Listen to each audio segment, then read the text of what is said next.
දසනකාන්තී චූර්ණය සහිත ලීවර් ආයුෂ් දන්තාලේපය දත්වල ඇති ප්‍රශ්න 10ක් වළකයි. The sixth working group on governance, rule of law and human rights met last week at the Ministry of Foreign Affairs in Colombo.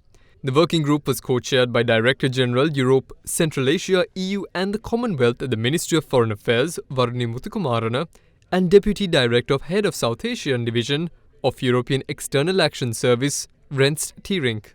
During the meeting, the EU reaffirmed its commitment to support Sri Lanka's efforts to successfully overcome the current unprecedented economic crisis, including the necessary reforms and social protection measures, which would mitigate the adverse impact of the crisis and lead the country towards sustainable growth and prosperity. Both parties also reiterated the importance of social, economic and political inclusion through justice and reconciliation in the advancement of human rights. The working group was also updated on the electoral reform process, where the two sides expressed the importance of democratic freedoms of opinion and expression and the right to peaceful assembly and association. The EU acknowledged the steps taken by Sri Lanka in March this year to reform the Prevention of Terrorism Act and pointed the need for further action in line with its commitments. However, the EU expressed concern on the recent use of the PTA, and in response, Sri Lankan officials assured that the PTA has been invoked only in instances of extreme necessity. The EU also noted Sri Lanka's update on the release of detainees under the PTA between 2021 and 2022 and encouraged the release of long-term detainees under this legislation who have not been charged.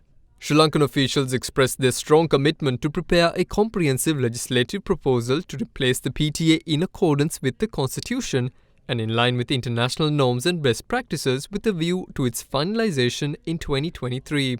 Both Sri Lankan officials and the EU also exchanged views on the legislative and other measures taken to protect the rights of women and children and action to advance labour rights, including the elimination of child labour. Further, the two sides discussed cooperation in the UN Human Rights Council, including treaty bodies, special procedures and the Universal Periodic Review process. The EU encouraged Sri Lanka to continue its engagement with the Human Rights Council and its mechanisms. During the meeting, the working group was updated on the GSP Plus monitoring process and its requirements, and the EU encouraged tangible progress by Sri Lanka on its GSP Plus commitment.